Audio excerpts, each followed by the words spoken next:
معیشت کی تنابیں آپ کے ہاتھ میں نہیں ہیں۔ ہم نے اسی گورنمنٹ میں ریسنٹلی دیکھا کہ چینی ایکسپورٹ ہوئی، ماشاءاللہ، اب چینی امپورٹ ہو گئی۔ گورنمنٹ آف پاکستان اسلام آباد 100% فیل ہے۔ ڈائب کا سے یا اسے تھوڑا اوپر سے UDC وہ پاکستانی گورنمنٹ چلا رہا ہے نا۔ پرائس کنٹرول گورنمنٹ کی فگر یہ بکواس ہیں، یہ فیک ہیں، یہ جعلی ہیں، یہ سب ڈرامے بازی ہے، لوگوں کو بیوقوف بنانے والی بات ہے۔ اگر میں اب یہ سمجھتا ہوں ان کو یہ سچ بولنے کی بات نہیں ہے، ان کو پتہ ہی نہیں کہ سچ کیا ہوتا ہے۔ پاکستان میں سب سے بڑا ایسٹ بلیک منی کو پاک کرنے کا پلاٹ ہے۔ یہاں سے ڈیفینس میں ہوتا نہیں کلیکٹ تم سے، تم بالکل ساکروں جا کے ٹیکس کلیکٹ کرو گے۔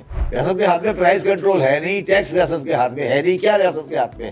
اگر ایک آدمی کو آپ کہیں گے کہ یہ ذمہ دار ہے اس پوری تباہی کا، وہ پاکستان میں میڈیا ہے۔ اس نے کبھی سچ نہیں بولا 1960 کے بعد۔ کہہ دیں نا بادشاہ صاحب، مجھ سے آپ میرے سامنے آ کے بیٹھ جائیں اور کہہ دیں چل رہا ہے، وہ یوں چلے جا رہے ہیں۔ FBI کا یہ فیصلہ ہے کہ جو دولت مند ہے وہ چور ہے، اگر چور نہیں ہے تو ہم اتنا ٹیکس لگا لیں گے اس کے بعد کوئی پیسے بچے ہی نہیں۔ اور میاں نواز شریف صاحب تو ہمیشہ سے کہا کرتے تھے کہ ٹیکس کا ریٹ کم کرو، زیادہ لوگ آئیں گے۔ اب انہیں کی بھائی کی گورنمنٹ ہے، وہ بھائی میرا خیال بات نہیں مان رہا آج کل۔ مارچ 2022 میں جو پاکستان تحریک انصاف کی حکومت جو ہے گرائی جا رہی تھی، تو اس کے اوپر جو الزامات لگ رہے تھے ان میں ایک الزام یہ بھی تھا کہ انہوں نے جناب معیشت کو تباہ کر دیا، اور ان پہ کہتے ہیں مہنگائی بڑھانے کا الزام تھا، میکرو اکنامک جو انڈیکیٹرز تھے ان کو تباہ کرنے کا الزام تھا۔ لیکن جب آپ 2025 جولائی میں بیٹھ کر موازنہ کرتے ہیں اس وقت کے میکرو اکنامک انڈیکیٹرز کا، فرض کریں GDP گروتھ کا کریں، آپ فوریکس ریزروز کا کریں، تو پتہ چلتا ہے کہ جو اس مان میں کہیں بہتر تھا۔ اسی طرح مہنگائی کہ جس نے آج ایک عام پاکستانی کی زندگی کو بالکل اجیرن کیا ہوا ہے، آج کی اگر آپ کہتے ہیں قیمتوں کا موازنہ اس زمانے سے کریں، میں آپ کے سامنے چند کہتے ہیں نا اشیاء کی قیمتیں پیش کرتا ہوں۔ پیٹرول اس زمانے میں 149 روپے 86 پیسے ہوا کرتا تھا مارچ 2022 میں، جو ماشاءاللہ 266 روپے 69 پیسے ہے۔ اسی طرح ڈیزل 144 ہوا کرتا تھا، وہ تقریباً 273 ہے، میں فگرز کو راؤنڈ کر رہا ہوں۔ اسی طرح آپ جو ہے شکر کی پرائس دیکھیں، چینی کی 85 روپے ملا کرتی تھی، کل میں خود جو ہے بقلم خود جو 190 روپے میں خرید کے لایا ہوں۔ آٹا 47 روپے کا ہوتا تھا، اب 120 ہو گیا ہے۔ مرغی جو تھی 265 روپے کلو تھی، 500 روپے ہو گئی ہے۔ کیا وجہ ہے کہ پاکستان میں اتنی مہنگائی بڑھ گئی، وہ بھی کھانے پینے کی اشیاء کے اوپر، کہ ہم کہتے ہیں ہم تو زرعی ملک ہیں؟ تو آج کے پروگرام میں بالکل ڈسکشن میں یہ بات پوچھیں گے۔ اس کے علاوہ ایک اور بہت ہی اہم ہے کہ جی نئے مالی سال میں ہم دیکھتے ہیں کہ ٹیکسز کی بھرمار کر دی گئی ہے، تو اس سے جو ہے اس اسٹرکچر میں کتنا تبدیلی آئی ہے میرے اور آپ کے لیے، جو ٹیکس لوگ ادا کرتے ہیں اور جو نہیں بھی ادا کرتے ان کی زندگیوں میں کیا فرق پڑا ہے، تو کچھ ہم اس پہ بھی بات کریں گے، اور ساتھ ہی کچھ قومی اور بین الاقوامی مسائل پر ہمارے ساتھ موجود ہیں the one and only محترم شبر زیدی صاحب، فارمر چیئرمین FBR اور پاکستان کے بیسٹ نون ٹیکس مین۔ بہت بہت شکریہ شبر بھائی، آپ نے زحمت کی ایک مرتبہ پھر ہمارے اسٹوڈیو آنے کی، پروگرام میں شریک ہونے کی۔ مہنگائی نے لوگوں کو ادموا کر دیا ہے۔ اچھا، حکومت سے اگر آپ بات کریں، PDM حکومت کے لوگوں سے، یا اب نون لیگ سے، پہلے PDM تھی اب نون لیگ ہے، وہ کہتے ہیں جی PTI ذمہ دار ہے، تو جو کچھ ہم بھگت رہے ہیں آج وہ اس وجہ سے ہے کہ جی تحریک انصاف کی پالیسیز غلط تھیں۔ کتنا آپ اس چیز سے اختلاف کریں گے یا اتفاق کریں گے؟ چاہے وہ گورنمنٹ PTI کی ہو یا PMLN کی ہو یا PPP کی ہو، معیشت کی تنابیں آپ کے ہاتھ میں نہیں ہیں۔ آپ کے ہاتھ میں نہیں ہیں، اس کی دو وجہ ہے۔ ایک آپ کے ہاتھ میں نہیں ہے کہ آپ کی جو بنیادی پالیسیز ہیں معیشت کی، وہ آپ کو IMF کی ڈائریکشنز کے حساب سے کرنی پڑتی ہیں، پہلی بات۔ دوسری بات جو ہے کہ جو کمیونٹیز، یہ چیزیں آپ بات کر رہے ہیں، یہ چینی ہے، آٹا ہے، یہ جو سب کچھ جو ساری چیزیں بات کر رہے ہیں، ان چیزوں کی ڈیمانڈ سپلائی کی پوزیشن پہ گورنمنٹ کا کوئی لینا دینا نہیں، کنٹرول بھی نہیں ہے، لینا دینا بھی نہیں ہے۔ اب میں آپ کو صرف ایک چیز پہ آ جاتا ہوں، چینی پہ۔ ہم نے اسی گورنمنٹ میں ریسنٹلی دیکھا کہ چینی ایکسپورٹ ہوئی، ماشاءاللہ، اب چینی امپورٹ ہو گئی، دیکھا آپ نے، ٹھیک ہے؟ آپ دونوں کا اب آپ اس میں سینسیشن پیدا کریں گے، پیسے بنے، سب کچھ بنے، سب کچھ ہوا، ٹھیک ہے۔ جو فیصلہ جب ہوا تھا کہ یہ ایکسپورٹ کی جائے گی، تو کوئی کاغذ رکھا گیا ہوگا، گورنمنٹ کے سامنے رکھا گیا ہوگا، اس میں ایک طرف رکھا گیا ہوگا کہ یہ ہماری ڈیمانڈ ہوگی اور یہ سپلائی ہوگی، ٹھیک ہے۔ میں بھی کسی پروگرام میں کل یہ پوچھا تھا کہ وہ کاغذ کس نے رکھا تھا، نہیں کس نے بنایا تھا؟ وہ جو کاغذ رکھا گیا تھا کہ جب کہا گیا تھا کہ ایکسپورٹ کر دو، وہ کاغذ کس نے بنایا تھا؟ اگر وہ کاغذ پاکستان شوگر مل ایسوسیشن نے بنایا تھا اور گورنمنٹ نے اس کو ایکسیپٹ کر لیا تھا تو اس سے بڑا کانفلکٹ آف انٹرسٹ نہیں ہو سکتا کہ وہی خود ہی کہہ رہے ہیں کہ جی آپ اچھا اس کے بعد اب جو کاغذ بنایا وہ کس نے بنایا ہے امپورٹ کرنے کا وہ کس نے بنایا ہے تو جو گورنمنٹ ہے جو پتہ چلا کس نے بنایا وہ کاغذ میں وہی عرض کر رہا ہوں نا آپ کو ٹیکنیکلی تو وہ کاغذ منسٹری آف کامرس کو بنانا چاہیے نا ہاں بالکل صحیح کہہ رہے ہیں کیا منسٹری آف کامرس نے کس بنایا وہ کاغذ چلے اگر منسٹری آف کامرس نے بنایا تو منسٹری آف کامرس نے کس بنیاد پہ بنایا اس وقت پاکستان شوگر مل ایسوسیشن نے لکھ دیا ہوگا کہ ڈیمانڈ 100 ہے اور ہماری پروڈکشن 80 ہے سوری 120 ہے آپ 20 ایکسپورٹ کر دیں اب انہوں نے لکھا ہوگا کہ ڈیمانڈ 140 ہے ہماری پروڈکشن 80 ہے آپ 40 امپورٹ کر لیں یہی ہوا ہوگا نا اب وہ جو ڈیمانڈ چلے سپلائی تو وہ کر رہے ہیں ڈیمانڈ کون دے رہا ہے گورنمنٹ پاکستان یا اس کے کوئی ادارہ دے رہا ہے میں آپ کو بالکل لمبی بات کو چھوڑ کے یہ کہنا چاہتا ہوں کہ گورنمنٹ آف پاکستان اسلام آباد ان معاملات میں 100% فیل ہے اس کے پاس کوئی ذرائع میکینزم نہیں ذرائع میکینزم اور اگر میکینزم ہے بھی تو وہ میکینزم کرپٹ ہے اگر اس کو نظر آتا ہے کہ یہ ہے تو اس کو 100 روپے دے کر وہ فگر کلرک سے تبدیل کرائی جا سکتی ہے جو سیکرٹری صاحب سائن کر رہے ہیں اتنی سادہ سی داستان ہے بس ہاں اگر آپ یہ سیکرٹری صاحب یہ سائن کر رہے ہیں کہ ڈیمانڈ 2000 ٹن کی ہے ان کو نیچے فائل کلرک لے کے لا کے دے رہا ہے نا اب ان کے پاس کیا انڈیپینڈنٹ میکینزم ہے وہ یہ بتائیں کہ 2000 ٹن کی نہیں ہے وہ فائل پکڑتے ہیں اور جا کے ای سی سی کمیٹی میں بولتے ہیں سر مجھے پتہ لگا ہے کہ مارکیٹ ڈیمانڈ 2000 ٹن کی ہے اور سپلائی جو ہے وہ 1000 ٹن کی ہے 1000 ٹن امپورٹ کر لیں وہ بیچارے جو سیکرٹری صاحب ہیں ان کو وہ کاغذ کون دے رہا ہے دیجیے کلرک تو اس کا مطلب ہے کہ ایک ڈائب کا سیز یا اس سے تھوڑا اوپر سے یو ڈی سی وہ پاکستانی گورنمنٹ چلا رہا ہے نا یہی ہوا نا کہ جس بنیاد پر آپ فیصلے کریں اگر وہ انفارمیشن ہی غلط ہے تو سارے فیصلے غلط ہوں گے غلط ہے اچھا اب وہ سیکرٹری صاحب کو مطلب ہی نہیں ہے ہو سکتا ہے وہ سیکرٹری کامرس آج بنے ہو اس سے پہلے ہو سکتا ہے وہ سیکرٹری پیٹرولیم ہو اس سے پہلے کھیلوں کے ہو سکتا ہے کھیلوں کے ہوں کھیلوں کے مذہبی امور کے ہوں ہمیں کیا پتہ اس سے پہلے ہو سکتا ہے وہ جنرل ہو پھر کیا کریں گے آپ یہ ہے مسئلہ چلیے یہ تو ایک بات ہو گئی کہ ایک بات نہیں ہے یہی بات ہے بس یہی بات ہے کہ آپ نے یہ جو آپ کا اچھا آپ کہہ رہے ہیں اب ہم قیمتوں پر کنٹرول کریں گے ٹھیک ہے وہ اب ایک ڈپٹی کمشنر اپنی پجیروں میں بیٹھتا ہے اور بازار میں جا کے کیلے کی قیمت پتا کرتا ہے وہ کیلے والوں کو 2000 میں چپیڑ مارتا ہے واپس آ جاتا ہے کہ کیلے تم 12 روپے کلو بیچو 12 روپے درجن بیچو گے وہ تصویر آ جاتی ہے اللہ اللہ کیسا یہی ہے نا پرائز کنٹرول کسے کہتے ہیں آپ بتائیں نا پرائز کنٹرول کراچی میں ڈپٹی کمشنر کیسے کرتا ہے مجھے سمجھا دیں ذرا نہیں لیکن اس میں ایک اور ہے ایک تو چلیں یہ ہو گیا کہ ریڈنگ غلط ہے سمجھ میں پہلے یہ سمجھا رہا ہوں پہلے آپ یہ بات ایکسیپٹ کریں کہ پرائز کنٹرول گورنمنٹ کی فگر غلط ہے یہ سب نہیں غلط نہیں یہ بکواس ہیں یہ فیک ہیں یہ جعلی ہیں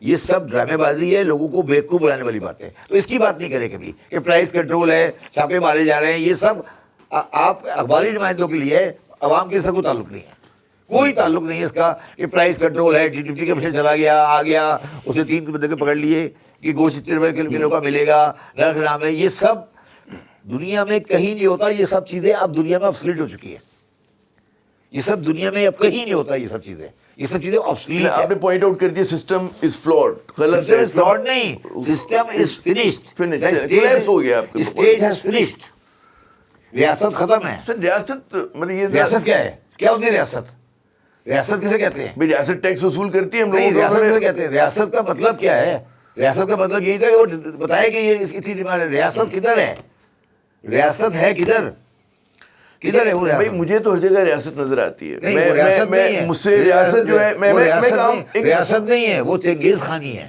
جو بھی ہے مطلب ریاست ہی کے نام پہ ریاست نہیں ہے ریاست کے نام پہ ہو رہا ہے نہیں سر ریاست کے نام پہ نہیں ہو رہا بادشاہ کے نام پہ ہو رہا ہے چلیں بادشاہ کہ میں تنخواہ ملتی ہے اس پہ ٹیکس دیتا ہوں میں خریداری کرنے جاتا ہوں ٹیکس دیتا ہوں مطلب دیکھو عامر یہ بڑی پرانی کہانی ہے یہ اب اس کو یہ 100 دفعہ ہم کہہ چکے بہت سارا ٹیکس دے رہے ہو تم مان لی تمہاری بات اب ہم اس سے آگے بڑھے نا تو ایک تو فیکٹر آپ نے سمجھا دیا میں کہہ رہا ہوں یہ ٹیکسز جو انہوں نے لگائے وہ کتنا بڑا فیکٹر ہے کہ جو یہ قیمتوں کے بڑھنے میں. دیکھیے میری بات سنیں, جب آپ پیٹرولیم پرائسز جو اگر بڑھ گئے ہیں, آپ کے پروگرام میں شاید آپ سے کہا تھا یا کسی اور سے کہا تھا کہ مئی 2025 میں, مئی سے پہلے بلکہ شاید اپریل 2025 مئی میں ورلڈ بینک نے پاکستان کی, آئی ایم ایف نے پاکستان کی رپورٹ دی تھی, پاکستان کی جو اسٹیٹ بائی ارینجمنٹ کی رپورٹ دی تھی ایک.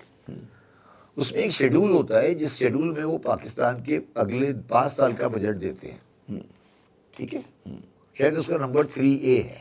اچھا ٹھیک ہے, وہ بجٹ کی جو ٹیکس کلیکشن فگر ہوتی ہے, میرا سوال آپ سے یہ ہے کہ بجٹ وہ ہے یا وزیر خزانہ پیش کر رہے ہیں وہ ہے؟ I M F. اچھا, اب آپ اس سال انہوں نے 14,000 رکھا ہے نا, یہ کب بجٹ اناؤنس کیا انہوں نے 12 جون کو, ٹھیک ہے. آئی ایم ایف کی رپورٹ جو مئی میں ایشو ہوئی تھی اس میں انہوں نے 14,000 بیچاروں نے پہلے لکھ دیا تھا. تو آپ کیوں ٹائم ضائع کر رہے ہیں؟ جو مئی میں آئی ایم ایف کی رپورٹ ہے اس میں دیکھ لیں ٹیکس ریونیو کلیکشن کی اماؤنٹ کیا لکھی ہے, 14,000 بلین. آپ نے 14,200 کر دی. یار پبلک یہ نہیں بولے کہ وہی کاپی 14,200 کرتی ہے, یار 14,000 کم کرنے کی ہمت نہیں ہوئی, لیکن کم کرنے کی ہمت نہیں, مگر 14,000 آپ دیکھ لیں انہوں نے مئی میں لکھی 14,200, ٹھیک ہے. اب انہوں نے تو وہ تو اتنے شریف ہیں, انہوں نے 27 کی بھی لکھ دی, 28 کی بھی لکھ دی, 29 کی بھی لکھی, 30 کی بھی لکھ دی. اب آپ مجھے بتائیں, اب یہ جو آنے والے یہ سارے جو 27, 28, 29, 30 میں یہ کیا اس فگر سے آگے جائیں گے پیچھے جائیں گے, کیا کریں گے, یہ اسی پر ہوں گے. تو پھر یہ ہم یہاں اس ہال میں بیٹھے یہ ڈرامے بازی کیوں کر رہے ہیں؟ تو مجھے یہ بتائیے کہ آپ سمجھتے ہیں آئی یہ ڈرامے بازی کیوں کر رہے ہیں؟ ایم ایف پروگرام جو ہے وہ ذمہ دار ہے یا آئی ایم ایف میں صرف پروگرام؟ آپ کو یہ کہہ رہا ہوں کہ اب میں نے آپ سے ایک پروگرام میں پہلے بھی کہا تھا, آپ سچ بولیں اور حقیقت بولیں. آپ یہ کہیں کہ یار یہ 14,000 میرے بس کا کام نہیں ہے, یہ مجھے 14,000 انہوں نے لکھا تھا, میں وہ 14,000 پورا کر رہا ہوں, یہی کہہ رہا ہوں نا. آپ نے کوئی ٹیکس پالیسی, کوئی نظام, اس کے پیچھے کوئی انڈر لائن تھیوری تو نہیں ہے نا. سمجھنے کی کوشش یہ کر رہا ہوں نا آپ سے. مجھے یہ سمجھائیے کہ بھائی آئی ایم ایف نے ایک آپ کو ہدف دے دیا, آئی ایف نے کہا تمہیں 14,000 روپے اکٹھے کرنے ہیں کرنے, ٹھیک ہے نا. اب آپ گھوڑے کی پیٹھ پہ بیٹھ کے کریں, دم پہ لٹک کے کریں, اس سے اس کو تھانے دار سے کروائیں, پولیس سے کرائیں, کسی سے کرائیں. لیکن پھر ہماری جو ذمہ داری, ہماری سے مراد حکومت کی جو ذمہ داری ہے کہ کوئی نظام جس کی آپ بات کریں, کوئی نظام وضع کرے جو کہ انصاف پہ مبنی ہو, جو لوگ 14,000 کے لیے انصاف نہیں ہو سکتا نا, وہی تو میں عرض کر رہا ہوں. 14,000 تو کرنا ہی کرنا ہے نا. ہماری سال سے زیادہ 14,000 جو اگر آپ نے انصاف کرنے کے لیے ان کو نئے تو آپ لا نہیں سکتے. سمجھ آئی میری بات؟ 14,000 پورا کرنے کے لیے لاسٹ ایئر 12,000 ہوا نا, 13,000 کے بجٹ میں 12,000 ہوا, ٹھیک ہے نا. تو تو اب نئے تو آپ لا نہیں سکتے, ٹیکس پیئر, ٹھیک ہے. تو پرانے والوں سے آپ نے 14 پورا کرنا ہے. تو پرانے والوں کو کوئی انصاف کیسے دیں گے جب اس سے پیسے پورے لینے اس سے؟ تو یا تو نئے لے کر آئے. نئے کیوں نہیں لا پا رہے؟ نئے اس لیے نہیں لا پا رہے کہ نئے والے بہت مضبوط ہیں. کون ہے جو ٹیکس نیٹ سے باہر ہے جن کو آپ ریٹیلر ہیں؟ شریف سے لوگ ہیں بیچارے, ایک دکان کھول کے بیٹھے ہیں سڑک کنارے. شریف سے لوگ ہیں, ایک دکان رجسٹرڈ نہیں ہے. وہ کدھر گئی لاسٹ ایئر کی تقریر وزیر خزانہ کی کہ ہم تاجر وہ جو کیا تاجر دوست اسکیم وہ تھا, اسکیم کامیابی سے جاری, وہ کہاں گئی؟ کتنے رجسٹر ہوئے بتائیں نا مجھے. ہوا میں اڑ گئی, تو ہوا میں اڑ گئی, غائب ہو گئی. آپ مجھے یہ بتائیں, آپ چلو وہ تو آپ بہت بڑی بات کر رہے ہیں ٹیکس دینے کی, آپ یہ بتا دیں کہ ریٹیلر کتنے ہیں. چلیے آپ اس کو چھوڑیں, آپ بتا دیں کہ لاہور کے لیبرٹی مارکیٹ میں کتنے ریٹیلر ہیں. آپ کیا باتیں کر رہے ہیں, عامر صاحب کس دنیا میں رہ رہے ہیں آپ؟ آپ کو پتہ ہے موبائل کی کتنی شاپس ہیں کراچی میں؟ پھر آپ کو پتہ ہے کپڑے کی کتنی دکانیں جناب مارکیٹ میں؟ پھر مجھے تو کچھ نہیں پتا, میں تو سوال کرنے کے لیے بیٹھا ہوں نا. میں تو آپ وہ باتیں کر رہے ہیں, آپ کتابی باتیں کر. آپ فوج کی جیپ لے کے جائیں اور داخل ہو کے دکھا دیں مجھے اکبری منڈی میں, دکھائیں جا کے اندر داخل, راجہ بازار جا کے دکھا دیں. راجہ بازار تو لوگ خریب ہے نا, جی ایس یو پہ اندر لے کے جائیں نا کسی جیپ, جائیں اور اندر جا کے گن کے آئیں نا دکانیں ساری. ایک دفعہ جائیں اور دکانیں گن لیں کہ یار یہ 1 2 3 4 5 6 7 سب سے 100 روپے لینے خالی, کیا 100 روپے لینے, کچھ تو 100 روپے لے لیں, ایک دفعہ بتا دیں کہ راجہ بازار میں یہ دکانیں ہیں. ہاں نہیں میں ان کی بات نہیں کر رہا, کسی کی بھی, کوئی ایک دفعہ کوشش تو کرے نا جا کے. یہ جو باتیں آپ لوگ کرتے ہیں نا یہ ساری. اچھا ایک تو ریٹیلرز ہو گئے کہ جو پیسے, اور کون ہو گئے, اور کون طاقتور ہے؟ Real estate. اچھا ریئل اسٹیٹ کیوں ہے؟ ریئل اسٹیٹ کیوں ہے؟ جو ریٹیلر 5 کروڑ کما رہا ہے اور 50,00,000 دکھا رہا ہے, وہ 4.5 کروڑ کا کیا کرے گا؟ دوبارہ سمجھاؤں. نہیں وہ ظاہر ہے, ایک ریٹیلر جو 5 کروڑ سال کے کما رہا ہے سال کے, اور 50,000 دکھا رہا ہے, اس کے پاس 4.5 کروڑ بلیک ہے, وہ کیا کرے گا؟ صرف ایک کام ہے اس کے پاس کہ وہ اپنی بیٹی کے لیے جا کے پلاٹ خرید لے, اور کوئی کام ہے؟ تو پلاٹ کبھی بھی وائٹ منی سے لیے نہیں جائے گا, اس لیے ریئل اسٹیٹ کبھی ٹیکس نہیں دے گا. آپ سمجھے, آپ سرکل کو سمجھے. اگر وہ بندہ رشوت لے رہا ہے, اگر وہ بندہ کرپشن کر رہا ہے, وہ پیسے کہاں رکھے گا؟ سونے میں رکھ سکتا ہے, گولڈ میں رکھے گا, پلاٹ میں رکھے گا, واٹ ایور. ہاں تو سب سے بڑی چیز تو پلاٹ ہے نا. پاکستان میں سب سے بڑا ایسٹ بلیک منی کو پاک کرنے کا پلاٹ ہے. جب میں گیا تھا, ایم پی آر کی ویلیو جو ہے وہ پلاٹ کی سب ویلیو سے تقریباً 50% کے قریب ہے. جب میں گیا تھا اس کو 100% کر دیا. ڈیفینس کی دکان بند ہو گئی ساری. باجوہ صاحب نے مجھے بلا کے کہا کہ سر یہ کیا کر دیا آپ نے, یاد ہے آپ کو؟ پھر تم کیوں میرے سے منہ کھلوانا چاہتے ہو؟ کر دو ایک دفعہ, بھائی کا لال کر کے دکھائے نا, ایم پی آر ویلیو 100% کرے. نہیں ہو سکتی. نہیں آپ نے ایک بات کی, نہیں ہو سکتی. میں آپ کی بات سے میں نتیجہ کیا کہ نہیں, اگر آپ نہیں کر سکے تو میرے بات چھوڑ دو, میں تو کمزور آدمی تھا. آصف منیر صاحب ایک دفعہ حکم کر دے نا, کر دیں. اچھا اب جو انہوں نے کہا کہ پاکستان کے لیے کر دے نا, وہ ریئل اسٹیٹ کہنے کہ جو خرید رہا ہوگا اس کو کم ٹیکس ہے, جو بیچ رہا ہوگا وہ کیا ہے, وہ اس کا فرق نہیں پڑے گا. میں پوچھ رہا ہوں ایف بی آر ویلیو کیا ریئل ویلیو کے برابر ہے؟ پوچھ رہا ہوں میں آپ سے. نہیں میرے خیال میں انڈر اسٹیٹ کرتے ہیں. پھر کر دیں دو برابر. پاکستان کی خدمت کرے نا. کیوں نہیں کرتے؟ کیوں نہیں کرتے بھی تو. اچھا یہ میں پوچھ رہا ہوں کہ ریئل اسٹیٹ بھی ہو گیا اور ریٹیلر بھی ہو گیا, اور کوئی ایگریکلچر کے آڑتی, ان کو کچھ نہیں کہا, آپ ان سے نہیں وصول کر سکتے؟ کر کے دکھاؤ نا. تم اکبری منڈی میں ریسیو نہیں کر سکتے, بیرپور شاکروں میں کیسے کرو گے, ٹھٹا میں کیسے کرو گے, چیچو کی ملیا میں کیسے کرو, کیا ہو گیا تمہیں یار؟ تم کس دنیا میں رہتے ہو یار؟ بیرپور شاکروں میں جا کر, ٹھٹا میں جا کر, حسن ابدال میں جا کر, نوشہرہ میں ٹیکس ریسیو کرو گے. یہاں سے ڈیفینس میں ہوتا نہیں کلیکٹ تم سے, تم بیرپور شاکروں میں جا کے ٹیکس کلیکٹ کرو گے. عامر صاحب یہ ریاست ختم ہو چکی ہے. یہ جو پوز میں جب پریشان کیوں ہو گیا آپ؟ میں اس لیے پریشان ہو گیا کہ بھئی ہم تو اس ریاست کی جو ہمارا ایک انٹرسٹ ہے نا بطور پاکستانی کی ریاست جو افیکٹو ہو, مضبوط ہو, فعال ہو, کون سی ریاست, عوام دوست ہو ریاست ہماری, ہم سب کی. آپ کی میری یہی خواہش ہے ریاست کے ہاتھ میں ہے کیا؟ ریاست کے ہاتھ میں پرائز کنٹرول ہے نہیں, ٹیکس ریاست کے ہاتھ میں ہے نہیں. کیا ریاست کے ہاتھ میں ہے؟ ریاست کے ہاتھ میں کچھ لوگوں سے ٹیکس وصول کر لیتی, کچھ لوگوں سے نہیں کر. سامنے آ گیا پکڑا گیا, اسی بڑے کارپوریٹ سے لے لیا آپ نے, سیلری کلاس سے لے لیا. جی اچھا اس میں پھر ہم مہنگائی کی طرف جان سے ہم نے گفتگو شروع کی. 2 آپ نے فیکٹرز ہمیں بڑے اچھی طرح سمجھائے. سیاسی عدم استحکام کا کتنا ہاتھ؟ سیاسی لوگوں کو کوئی حال نہیں, اس کا نہیں کوئی حال نہیں ہے, کوئی تعلق نہیں ہے اس کا, کوئی تعلق نہیں. سیاسی عدم استحکام, لوگ کہتے ہیں معیشت کا, سیاسی عدم استحکام ایک ایسا لفظ ہے جس کا کوئی پاکستان سے تعلق نہیں ہے. پاکستان جس دن سے پاکستان میں 2000 سے لے کر 2024 تک, آج 2025 تک, پاکستان گریجولی نیچے جا رہا ہے معیشت میں, اور پاکستان کی ریاست آہستہ آہستہ خراب ہوتی جا رہی ہے.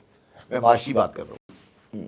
کوئی ایک پیریڈ آپ کوئی ایسا انڈیکیٹر نہیں ہے کہ پاکستان کی ریاست بہتر ہو رہی ہے. وہ اس کا انڈیکیٹر دیکھیے جو رولنگ ایلیٹ ہے وہ اپنے انلائٹنڈ سیلف انٹرسٹ میں چاہے گا نا کہ ریاست بچے گی تو ان کی عیاشی چلے گی. تو ریاست کو آپ یار دیکھو عامر, یہ تھیوریٹیکل سوال ہے کہ رولنگ ایلیٹ کیا چاہتی ہے, کون کیا چاہتا ہے. یہ بڑے ایبسٹریکٹ سوالات ہیں. درست, یہ ایبسٹریکٹ سوالات ہیں. رولنگ ایلیٹ کون ہے, میں بھی ہو سکتا ہے رولنگ ایلیٹ میں شامل ہوں, ہو سکتا ہے آپ شامل ہو جائیں. یہ ریاست بچے گی نہیں بچے گی. ریاست کے بچنے کے لیے ریاست کے اندر اگر ریاست کے اندر آصفہ بھٹو، جنید صفدر، قاسم عمران خان، افضل الطاف اگر یہ ریاست کو چلانے کے لیے آ رہے ہیں، اللہ ہماری ہاں اللہ پھر مدد کرے، پھر اللہ نہیں کہہ مدد سکتے. کرے ہماری. یہی ہے نا، خوف آ جاتا یہی ہے نا. کہ آصفہ بھٹو بیچاری بچی ہے، میں بچی کہوں گا. آصفہ بھٹو، وہ بلاول تو خود تھوڑا پر آصفہ بھٹو، مریم نواز صاحب، قاسم نہیں، مریم نواز بھی تھوڑی بڑی ہو گئی. قاسم تو نہیں آئیں گے. قاسم اور سلیمان وہ بھی آ جائیں گے. چلو وہی بیچارے اپنے ابا کو بچانے کے لیے آ جائیں گے. الطاف بھائی کی بیٹی بھی افضل الطاف بھی کسی وقت آ جائیں گی. تو یہ جنید صفدر بھی آ جائیں گے. تو ٹھیک ہے، پھر fair enough، آپ چلا لیں پھر یہ ملک، پھر چلا لیں ملک، ایسے ہی چلے گا. یہی ہے نا آپ کی مستقبل کی قیادت، تو یہی ہے نا مستقبل کی بنا دی گئی ہے، تھوپ دی گئی ہے ہمارے اوپر. میں تو یہ کہوں گا آپ نے کوئی کسی نے نہیں تھوپی، تھوپ دی ہے سر، مطلب کسی نے نہیں تھوپی، کسی نے نہیں تھوپی. یہ آپ کی اور میں آپ کو نہیں کہہ رہا، کرموں کا پھل میں ہے آپ ہمارے. کو نہیں کہہ رہا، میں سمجھ گیا، میں آپ کی ذات کو نہیں کہہ رہا. یہ اس کا اگر کوئی ذمہ دار ہے نا، سنگولرلی پاکستان کا میڈیا ہے. اگر ایک آدمی کو آپ کہیں گے کہ یہ ذمہ دار ہے اس پوری تباہی کا، وہ پاکستان کا میڈیا ہے. اس نے کبھی سچ نہیں بولا 1960 کے بعد، کبھی سچ نہیں بولا. تو کوشش کی، گلا گھونٹ یار دیا گیا. کس نے گلا گھونٹا؟ اگر نثار عثمانی صاحب بھی زندہ رہے، حسین نقی صاحب بھی زندہ رہے، کیا اب اس نسل کے لوگ مر گئے؟ بھائی وہ اچھے ایماندار منہاج بڑھنا بھی تھے نا. تو کیا اب کیا منہاج بڑھنا، نثار عثمانی، یہ لوگ مر گئے؟ کوئی ایک تو سچ بول دے، ایک لفظ تو بول دے. 24 چینل کھڑے چل رہے ہیں، ایک لفظ تو بول دے سچ. اگر میں اب یہ سمجھتا ہوں ان کو یہ سچ بولنے کی بات نہیں ہے، ان کو پتہ ہی نہیں کہ سچ کیا ہوتا ہے. یہ تو اتنے جاہل ہیں. یہاں میں آپ سے اتفاق کروں گا. بات سنو میری، بات سنو پوری. دیکھو یہ جو عمارت گری ہے نا، ہم حکومت کر رہی ہے، جو عمارت آج گری ہوئی ہے نا، یہ عمارت ایک دم سے نہیں گر گئی ہے. یہ عمارت آہستہ آہستہ آہستہ آہستہ گری ہے. پریس جو ہے، جو میڈیا ہے، ڈیجیٹل میڈیا ہے، نیوز میڈیا ہے، یہ سب ایک ہی درخت کی مختلف شاخیں ہیں. ٹھیک ہے، ان شاخوں کا جو ایک ٹینجیبل پودا ہوتا ہے وہ پریس کلب ہوتا ہے. ان کی ایک باڈی ہوتی ہے، ان کی آواز ہوتی ہے، ان کی ایک حیثیت ہوتی ہے. ٹھیک ہے. جب کمرشل لوگوں نے ہمیشہ سے اونرز آف دی میڈیا اور اس لوگوں میں جو ان کو ٹیکنیکل فیڈ کرتے ہیں، ہمیشہ سے ایک تضاد دنیا میں رہا ہے. یہاں نہیں، مرڈوک کا ہمیشہ سے رہا ہے. ٹھیک ہے. ان دونوں کے درمیان میں یہ والی سائڈ بالکل اکنامک گراؤنڈ پہ بک جائے گی. تو وہ جو بیچنے والا جو مالک ہے وہ اس کو ڈبل روٹی کی طرح بیچتا ہے. ٹھیک ہے. وہ اسے کہے گا یار یہ والا تم نے پنجاب گورنمنٹ نے خراب چلا دیا، یہ نہیں چلانا. اس میں بلال بھٹو آ رہا ہے، یہ نہیں چلانا. اس میں شبر زیدی صاحب آ رہے ہیں، یہ نہیں چلانا. میں یہ عرض کروں، میں عرض یہ کرنے کی کوشش کر رہا ہوں، میں یہ عرض کرنے کی کوشش یہ کر رہا ہوں کہ جو بنیادی آرگن ہے سوسائٹی کا، جو سوسائٹی کے جسم کی جہاں پہ داغ ہے، جہاں پہ پیوند ہے، اس کو آئیڈینٹیفائی کرتا ہے، وہ میڈیا ہے. وہ اس ملک میں لفظ نہیں کہنا چاہیے، صحیح اس کے لیے ہے کہ وہ پروسٹیٹیوشن کر رہا ہے. اچھا، مجھے کچھ 1 منٹ 30 سیکنڈ دیجیے، زیادہ نہیں. دیکھیں، آپ کی جو تنقید، یہ شکایت ہے، وہ مطلب میں اس سے اختلاف نہیں کروں گا. پہلی بات یہ، ابھی 2-4 روز پہلے میں اور مظہر عباس ہم نے لفافہ صحافت پہ یہیں پہ بیٹھ کے اسی میز پہ ہم نے پروگرام بھی کیا ہے. ٹھیک ہے نا. مگر اب آپ کو اگر پورے کانٹیکس میں دیکھیں، مطلب جو آپ کی سوسائٹی میں ایک ڈی جنریشن ہے، اس کا ریفلیکشن جو ہے آپ کو میڈیا میں بھی نظر آ رہا ہے. یہ تو میرے خیال میں متفق ہوں گے اس بات پہ. پھر ایک ہے بھائی بیچارہ صحافی ہے، وہ اپنی محنت بیچ رہا ہے، وہ ہمارا نیوز رپورٹر ہے، ہمارا کیمرہ مین ہے، ہمارا NLE ہے، اور ظاہر ہے کہ اور جو مختلف شیڈز ہیں نا، اس میں اینکر تو بیچارے بہت کم ہیں نا. بیچارے تو نہیں، وہ تو سب سے زیادہ مالدار پارٹی ہے ہماری. مگر سوال یہ پیدا ہوتا ہے کہ جو کام میں آپ جو تنقید کا رخ جو ہے بجائے صحافیوں کے، میں سمجھتا ہوں مالکان کی طرف زیادہ ہونا چاہیے، صحافیوں پہ نہیں ہونا چاہیے. اس لیے کہ صحافی جو ہے اس کو تو بالکل آپ نے ایڈیٹر کی پوزیشن ختم کر دی ہر جگہ پہ، ڈائریکٹر نیوز کی پوزیشن ختم ہو گئی ہے، اور مالکان جو ہے وہ ڈکٹیٹ کر رہے ہیں. اور اس میں پھر وہ تنقید جو آپ کی آتی ہے وہ بالکل بنتی ہے. اور اس کے اندر میں سمجھتا ہوں اس میں قصوروار جو ہے یقیناً آپ کی حکومت ہے سب سے پہلے، کہ جو ایڈس کو ایز اے مطلب ہے عام ٹوسٹنگ کے لیے استعمال کر رہے ہیں. اس کے قصوروار اور کون ہے؟ آپ کے میڈیا مالکان آ جاتے ہیں. صحافی تو جو کر سکتا ہے، جتنا جہاز صحافی کر سکتا ہے وہ بیچارہ کر رہا ہے. اس کو تنخواہ وقت پہ نہیں مل رہی ہے، وہ نوکری سے جا رہا ہے، وہ بہت ہی برے کنڈیشن میں کام کر رہے ہیں. ہمارے جو 95% ہمارے جو صحافی برادری کے لوگ ہیں، آپ ہٹا دیں اینکر سے، اینکر تو بہت کم ہے، مٹھی بھر ہے. اس سے بھی ابھی تو جس طرح تو آپ تو میں میری تمام تر ہمدردیاں نہیں، مگر ایک سیکنڈ، ان کے جتنا استحصال ہماری میڈیا میں اس وقت ہو رہا ہے، جتنے بڑے پیمانے پہ ہمارے ورکنگ جرنلسٹ کو ہو رہا ہے، آپ کسی انڈسٹری میں نہیں ہو رہا ہوگا. اور سب سے مزے کی بات ہے کہ یہ دنیا بھر کی خبریں ہم لوگ دے رہے ہوتے ہیں، ہم اپنے میڈیا کی خبریں نہیں دے رہے ہوتے. اب ہاں، اس پلیٹ فارم سے میں دے سکتا ہوں، ڈیجیٹل پلیٹ فارم سے میں بات کر رہا ہوں اتنی، لیکن ہم باقی نہیں دے سکتے. تو یہ سوچنے کی بات یہ کہ ٹھیک ہے آپ کی تنقید میں کہہ رہا ہوں کہ مجھے بھی بہت شکایت ہے. میری بات ختم ہوئی بات. ایک اور جملہ کہوں گا، آپ دیکھیں نا 25 کروڑ کا ملک ہے، یہاں پہ ہیرلڈ جیسا میگزین بند ہو گیا، نیوز لائن بند ہو گیا، آپ کے اخبارات سمٹ گئے. اچھا، آپ نے کہا کہ میرا جو میڈیا کا جو نیچے والا ورکر ہے وہ بری طرح برباد ہو رہا ہے. ٹھیک ہے، ٹھیک ہے. آج پاکستان میں ڈیجیٹل میڈیا پر اس کو چلانا یا اس کی کوئی بہت بڑی کاسٹ تو نہیں ہے نا. وی بلاگ چلانا یا کوئی چیز چلانا بہت بڑا کاسٹ تو نہیں ہے نا. آپ کے پاس کوئی ایک جہادی نہیں ہے جو اس ایشو کے اوپر وی بلاگ چلا لے. بہت سارے ہم نے نہیں ہیں، نہیں کیے، آپ نہیں، بہت ساروں نے کیے. سر ویری فیو، ویری عرض یہ کوشش کر رہا ہوں، کہنے کی کوشش یہ کر رہا ہوں کہ آپ کے دو پرابلم ہیں میڈیا کے اس وقت پاکستان میں. دو پرابلم ہیں. ایک تو وہ اس کو سنسنی بیچنے کا جو ہمارے یہاں جو انگلینڈ میں ایوننگر ہوتا تھا نا، جو شام ٹیبلائٹ جو سن کی بات کر رہے ہیں آپ، ٹیبلائٹ جو ہے وہ ہمارا میڈیا بن گیا. پہلی بات ٹیبلائٹ میڈیا بن گیا. وہ ٹیبلائٹ پہ جو ہوتا تھا وہ. دوسری بات یہ ہے کہ جو سوچ بالکل انڈائیورٹڈ، جو بالکل جن کا کوئی مستقبل نہیں ہے، جو بالکل پٹی ہوئی سوچ ہے، وہ سوچ مظہر اقبال صاحب کے اور آپ لوگوں کی کوشش سے پریس کلب کی ذمہ دار بن گئی اور وہ آج اس میں پاور پر ہیں. دوسری والی سوچ کو بری طرح پیٹ دیا گیا. ٹھیک ہے، تو وہ جو آپ کا جو انسٹیٹیوشن ہے وہ تو تباہ ہو گیا. اچھا، دلچسپ بات یہ کہ ہم نے شروع معیشت سے کیا، پھر خود بخود چیزیں بہک کر جو ہے، میں بہک کر میڈیا پہ چلی گئی ہوں، پھر پتہ نہیں کہاں چلی گئی. میں دوبارہ لے کر آؤں وہیں پر جہاں کیونکہ ہم نے اچھا اب ہم کیونکہ بات کر رہے تھے، ہم نے مہنگائی کی بات کر رہے تھے. مہنگائی میں ایک بہت بڑا عنصر جو میں فگر نہیں دیا، بجلی کی قیمتوں کا. اس زمانے میں جب مارچ 2022 کی بات کریں، 18 روپے 21 روپے پر یونٹ ہوتی تھی، ماشاءاللہ 53 روپے ہے بجلی. دیکھیں میں سوال کر لوں پورا. اچھا، اب اس میں لوگ یہ کہہ رہے ہیں کہ جناب جن کی فلاڈ پالیسیز کی وجہ سے، نون لیگ کی ایک فلاڈ انرجی پالیسی کی وجہ سے، پیپلز پارٹی کی وجہ سے یہ آج ہم اس حالت کو پہنچے، انہی کو آپ کہہ رہے ہیں کہ وہ فکس کریں اس مسئلے کو. تو کچھ سمجھ میں نہیں آ رہا. اور اس میں ہے وہ ہے کیا ہماری انرجی پرائسز کا سیاست ہے کیا یہ؟